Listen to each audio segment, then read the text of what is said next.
تم رجل من اہل الجنہ،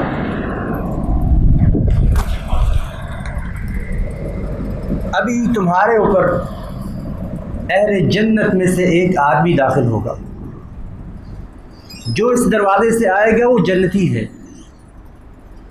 صحابہ کرام میں انتظاری کیفیت بڑھی، مہاجرین و انصار دیکھنے لگے کہ کون خوش نصیب ہے جس کو زبان اقدس سے، زبان رسالت سے خوشخبری مل رہی ہے کہ وہ جنتی ہے۔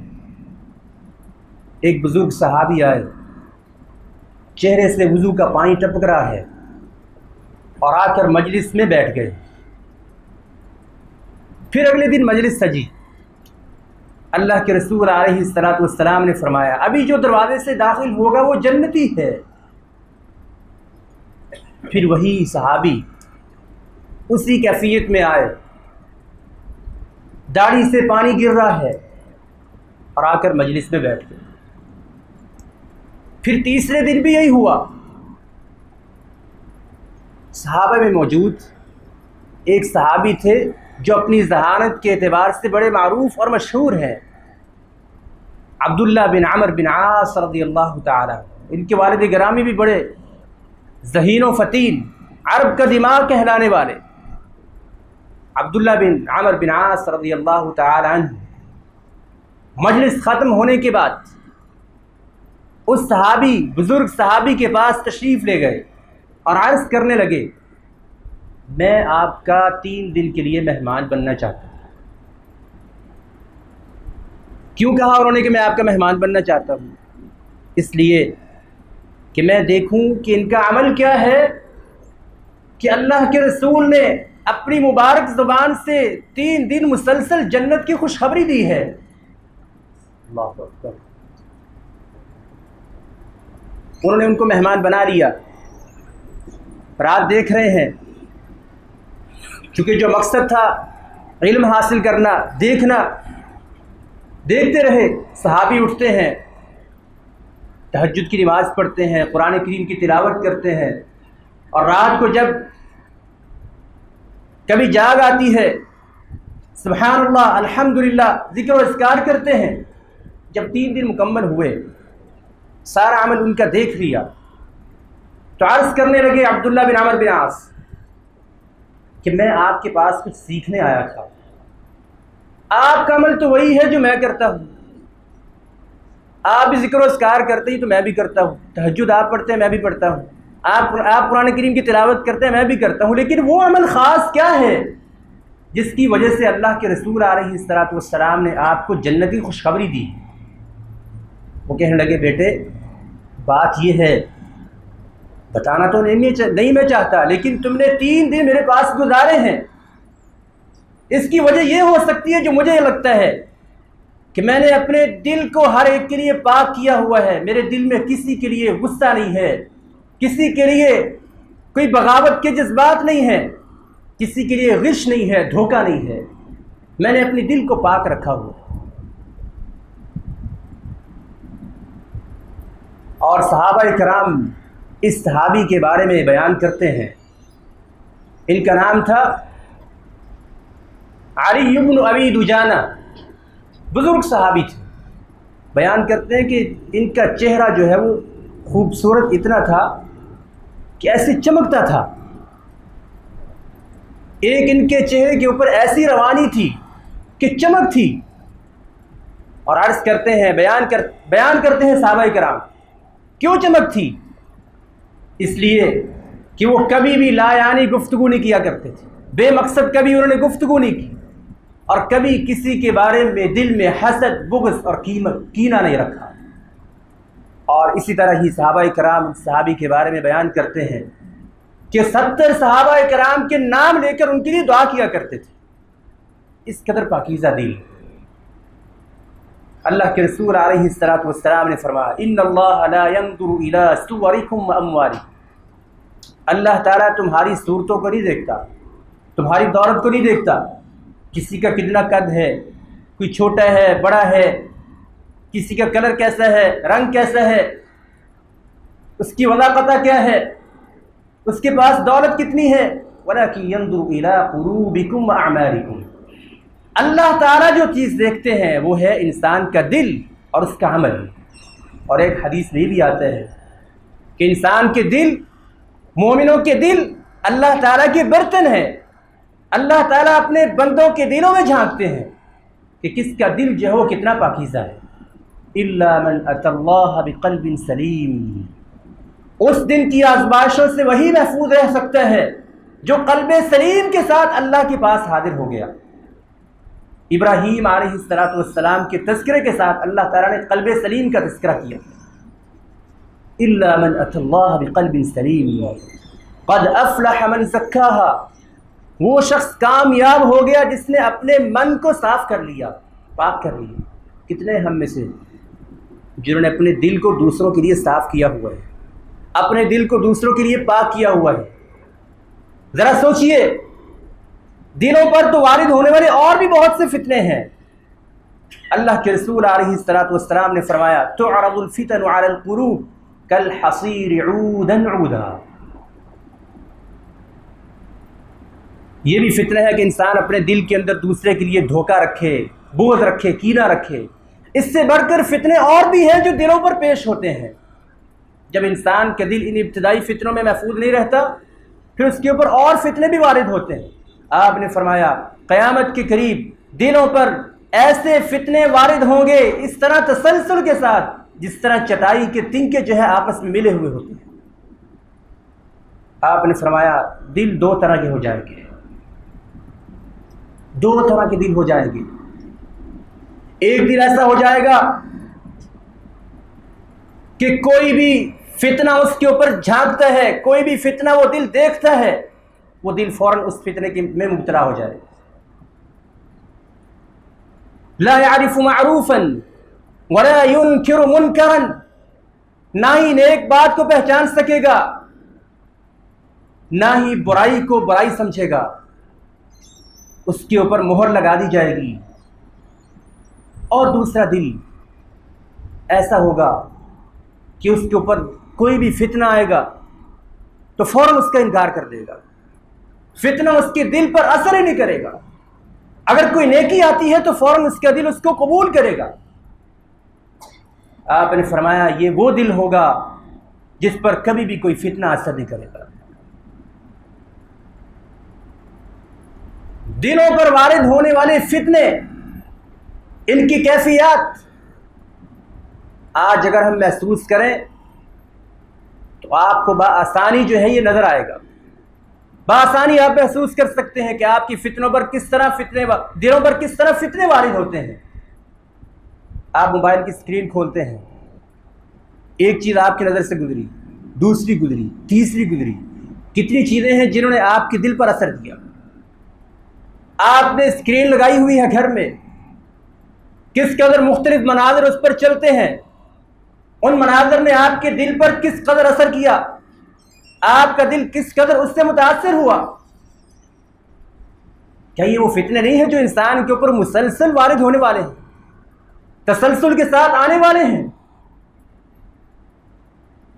اللہ کے رسول علیہ السلام نے فرمایا الا وان فی الجسد مضغہ اذا صلحت صلح الجسد کلہ. انسان کے دل میں ایک ایسا ٹکڑا ہے، ایسا ٹکڑا ہے اگر وہ صحیح ہو جائے تو انسان کا سارا جسم صحیح ہو جاتا ہے. اگر وہ خراب ہو جائے تو سارا جسم ہی خراب ہو جاتا ہے. آج کل روبوٹ اور ریموٹ کا دور ہے، اس میں ترقی ہو رہی ہے. مائکرو چپ اس کے حوالے سے دنیا میں دوڑ ہے. یہ کیا ہے؟ انسان کی خواہش ہے کہ وہ ہوا میں بھی اڑے، ہوا میں کوئی چیز بھی اڑانا چاہے تو اسے خود محنت نہ کرنا پڑے. اناج یا غلہ اس نے حاصل کرنا ہے وہ بھی مشینری سے حاصل کرے، اسے مشین بھی نہ چلانی پڑے. اس قدر انسان سہولیات چاہتا ہے، روبوٹس کے ذریعے اپنے کام نکلوانا چاہتا ہے. روبوٹ کس پہ چلتا ہے؟ ریموٹ پہ چلتا ہے.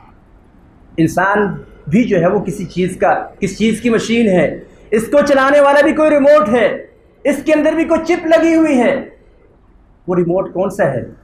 الا وہی القلب. خبردار وہ دل ہے۔ اگر آپ نے اپنے دل کے سافٹ ویئر کو اچھا کر لیا، اس کو صاف کر لیا، وائرس سے بچا لیا، آپ کا سارا جسم جو ہے وائرس سے محفوظ ہو جائے گا۔ لیکن اگر وہی جو ہے وائرس کا شکار ہو گیا، دل ہی خراب ہو گیا، تو سارا انسان کا جسم ہے وہ خراب ہو جائے۔ سامعین کرام، اللہ کے رسول علیہ الصلوۃ والسلام دلوں کی اصلاح پر بڑا زور دیا کرتے تھے، اور خود بھی فکر مند اور پریشان رہتے۔ اکثر آپ کی دعاؤں میں یہ ہوتی دعا، اللہم صرف القلوب صرف قلبی علی طاعتک، اور قرآن میں بھی ہے ربنا لا تزغ قلوبنا بعد اذ ہدیتنا وہب لنا من لدنک رحمہ انک انت الوہاب۔ اے دلوں کو پھیرنے والے، دلوں کو ٹیڑھا کرنے والے، میرے دل کو ٹیڑھا نہ کرنا۔ اللہ کے رسول علیہ الصلوۃ والسلام نے فرمایا سارے لوگوں کے دل اللہ کے ہاتھ میں ہیں، ایک دل کی طرح، یقلبها کیف یشاء، جس طرح چاہتا ہے ان کو پلٹتا ہے۔ انسان کے دل کا پتہ نہیں چلتا کب پلٹ جائے، کب کسی کے حق میں ہو جائے، کب کسی کے خلاف ہو جائے، کب اس کی حالت تبدیل ہو جائے۔ قلب کہتے ہی اسی لیے ہے اسے، کیونکہ یہ الٹتا پلٹتا ہے، اس کی کیفیات تبدیل ہوتی رہتی ہیں۔ اور اس طرح ہی اللہ کے رسول علیہ الصلوۃ والسلام کی دعا میں یہ دعا بھی تھی، اللہم اجعل فی قلبی نورا، اے رب میرے دل میں نور بھر دے، اے رب میرے دل کو نور والا بنا دے۔ سامعین کرام، سفیان بن عیینہ رحمہ اللہ فرماتے ہیں اذا وافقت السریرۃ العلانیہ فذلک العدل، جب انسان کا باطن، انسان کی تنہائیاں، اگر انسان کی تنہائیاں اس کے جو ظاہری اعمال ہیں، لوگوں کے سامنے جو اس کے اعمال ہیں، اس کے موافق ہو جائیں تو یہ عدل ہے، بڑی اچھی بات ہے۔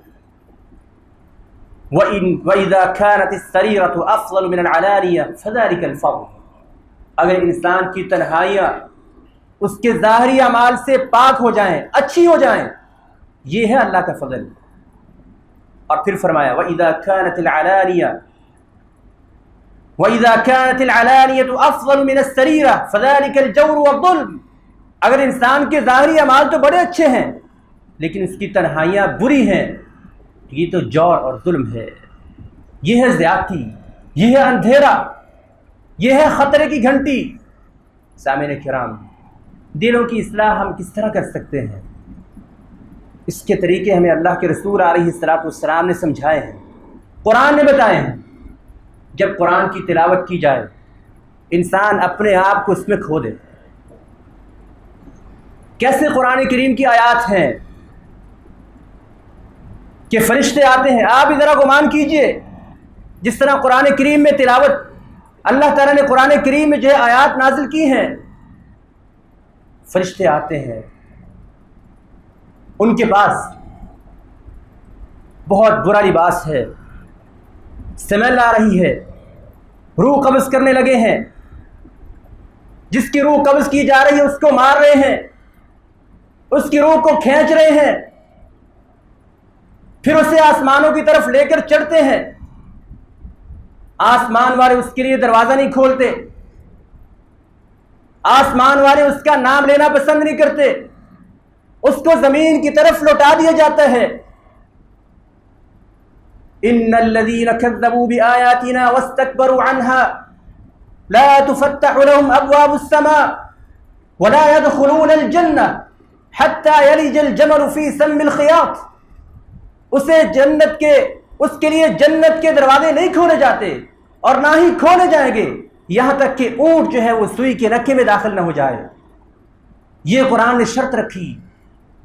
ذرا سوچئے کہ قیامت کا دن ہے، پل صراط سے لوگ گزر رہے ہیں، کچھ اس میں گر رہے ہیں، کسی کو رسیوں سے باندھا، کسی کو سنگلوں سے باندھا ہوا ہے، زنجیروں سے جکڑا ہوا ہے، کسی کی آنکھیں زرد ہیں، کسی کی آنکھیں نیلی پڑی ہوئی ہیں، کوئی بدصورت ہے، اللہ اکبر، کسی کو نامہ اعمال اس کے بائیں ہاتھ میں دیا جا رہا ہے، اور کوئی چیخ رہا ہے، کوئی چلا رہا ہے، کوئی اپنی زندگی پر افسوس کر رہا ہے، کوئی کہہ رہا ہے یا لیتنی کنت ترابا۔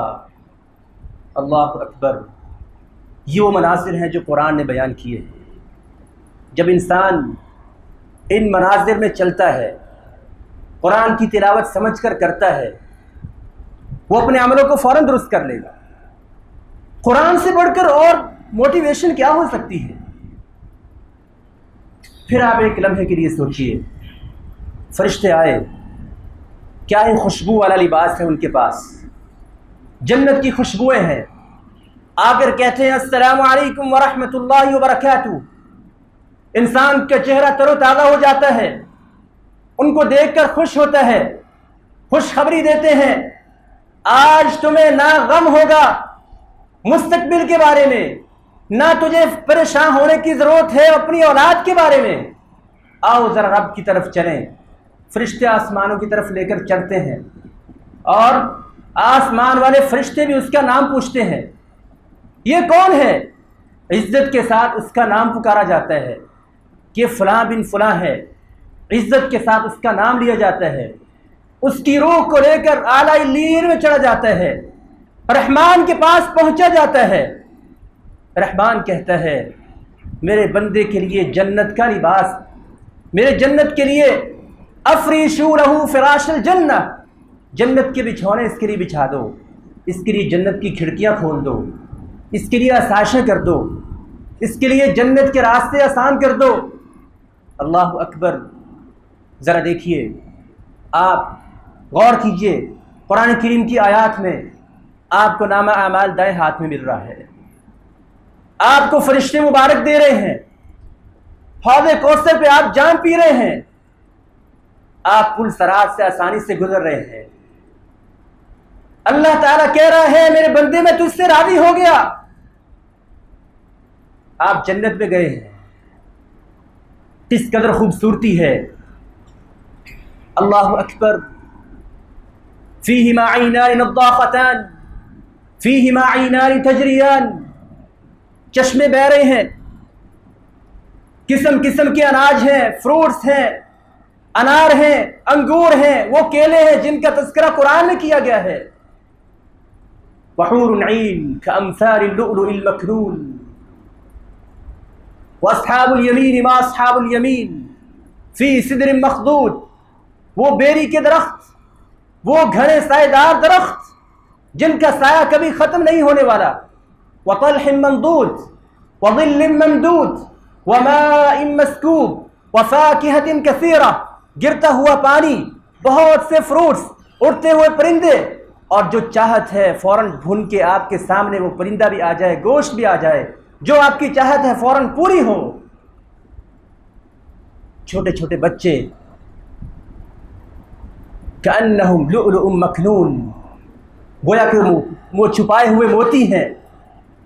وہ خواتین جو حیادار ہیں اور اس قدر حیادار ہیں، پھر اس قدر خوبصورت ہیں، اگر وہ ایک دفعہ زمین میں جھانک لیں تو زمین روشن ہو جائے، لیکن وہ حیادار خواتین ہیں، حور مقصورات فی الخیام۔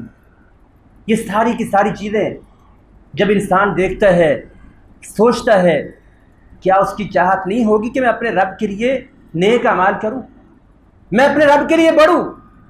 کیا وہ اپنے دل کو پاک نہیں کرے گا؟ کیا وہ قرآن کی تلاوت پھر سمجھ کر نہیں کرے گا؟ اصل مسئلہ یہ ہے کہ ہم نے کتاب اللہ کو سمجھا ہی نہیں، ہم قرآن کو سمجھ کے پڑھتے ہی نہیں۔ تم میں حوروں کا کوئی چاہنے والا ہی نہیں، تم میں حوروں کا کوئی چاہنے والا ہی نہیں ہے، جلوہ طور تو موجود ہے، موسیٰ ہی نہیں۔ اللہ اکبر، ہم مائل با کرم ہے، کوئی سائل ہی نہیں، ہم مائل با کرم ہے، کوئی سائل ہی نہیں، راہ دکھلائیں کسے رہرو منزل ہی نہیں۔ یہ جواب شکوہ میں علامہ اقبال کے ابیات بھی ہیں، اشعار بھی ہیں۔ قرآن کریم پڑھیے، سمجھ کر، سوچ کر، ترجمے کے ساتھ، اور اپنے دل کی اصلاح کیجئے۔ اللہ تعالی ہمیں عمل کرنے کی توفیق عطا فرمائے۔ اپنے لیے دعا کیجئے، اپنے اہل والوں کے لیے دعا کیجئے، گرد و پیش چلنے والے افراد کے لیے دعا کیجئے، دوسروں پر خرچ کیجئے۔ یہ وہ چیزیں ہیں جو انسان کے دل کی پاکیزگی کا باعث بنتی ہیں۔ اس طرح ہی انسان کا دل نرم تب ہوتا ہے جب انسان اپنے سے کم تر لوگوں کو دیکھتا ہے، ان کے درد کو سمجھتا ہے، پھر ان کے درد کو دور کرنے کی کوشش کرتا ہے۔ ایک نسخہ یہ بھی بتایا جاتا ہے دل کو نرم کرنے کے لیے کہ اگر کسی کو مسئلہ ہو، اس کا دل بڑا سخت ہے، وہ جائے کسی یتیم کے پاس، اس کے سر پہ ہاتھ رکھے، اس کو اپنے ہاتھ سے کھانا کھلائے، دیکھیے اس کا دل کس قدر نرم پڑتا۔ اصل مسئلہ یہ ہے کہ انسان قرآن سے تبھی دور ہوتا ہے جب اس کا دل سخت ہو جاتا ہے۔ اور اللہ کے رسول علیہ الصلوۃ والسلام، آپ کے دل سے نرم دل اور کس کا ہو سکتا تھا؟ آپ کے دل سے پاکیزہ دل اور کس کا ہو سکتا تھا؟ آپ بھی فرماتے کہ میرے دل پر کبھی کوئی ایسی چیز حائل ہو جاتی ہے کہ میں پھر اللہ سے 70 بار استغفار کرتا ہوں۔ اور صحابہ کرام نے آپ کے بارے میں عرض کیا ہے کہ کبھی آپ تشریف فرما ہوتے تو آپ ایک ہی مجلس میں 70 بار، اس سے کئی گنا زیادہ آپ استغفار کرتے۔ اللهم اغفر لنا وارحمنا، اللهم اصلح لنا ديننا الذي هو عصمة امرنا، واصلح لنا دنيانا التي فيها معاشنا، واصلح لنا آخرتنا التي اليها معادنا، اللهم اجعل القرآن العظيم ربيع قلوبنا ونور صدورنا وجلاء احزاننا وذهاب همومنا وغمومنا۔ اے اللہ ہمارے دلوں کو پاک کر دے، اے اللہ ہمارے دلوں کی اصلاح فرما، اے اللہ ہمارے دلوں میں نور بھر دے، اے اللہ ہمارے دلوں کو کبھی ٹیڑھا نہ کرنا۔ اے اللہ وہ جو تو نے خوشخبریاں جنت کی بشارتیں اپنے قرآن میں بیان کی ہیں، ہمیں اس کا مستحق بنا دے۔ اور اے اللہ ہمیں ان آزمائشوں سے بچا، ان پریشانیوں سے بچا، ان فتنوں سے بچا جو آخری وقت میں دلوں پر نازل ہونے ہیں۔ اے اللہ ہمارے دلوں کی حفاظت فرما، ہمارے دل ویسے بنا دے کہ جن پر کبھی بھی کوئی فتنہ اثر انداز نہیں ہوگا۔ اے اللہ ہمارے دل ایسے کر دے کہ جن پر دجال کا فتنہ بھی اثر انداز نہیں ہوگا۔ اے اللہ ہمارے دل ایسے کر دے کہ جن پر نفاق کے فتنے بھی اثر انداز نہیں ہوں گے، کسی قسم کے فتنے اثر انداز نہیں ہوں گے۔ اللهم اغفر لنا وارحمنا واعتق رقابنا من النار، اللهم انا نسألك الجنة الفردوس، اللهم انا نسألك الجنة الفردوس۔ سبحان ربك رب العزة عما يصفون وسلام على المرسلين والحمد لله رب العالمين۔